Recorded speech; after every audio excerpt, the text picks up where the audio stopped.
Bhojpuri actress आकांक्षा दुबे अब हम लोगों के बीच नहीं रही। नमस्कार, मैं किशन कुमार हूं। दोस्तों, चारों तरफ सनसनीखेज खबर सुनने को मिल रही है कि भोजपुरी एक्ट्रेस आकांक्षा दुबे हम लोगों के बीच नहीं रही।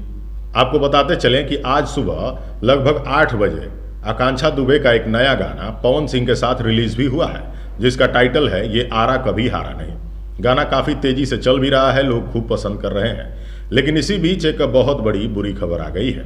सुनने में आ रहा है कि बनारस के किसी होटल में एक्ट्रेस आकांक्षा दुबे ने खुद खुशी कर ली है। जी हाँ, ये खबर सुनकर हम सब भी काफ़ी हो गए।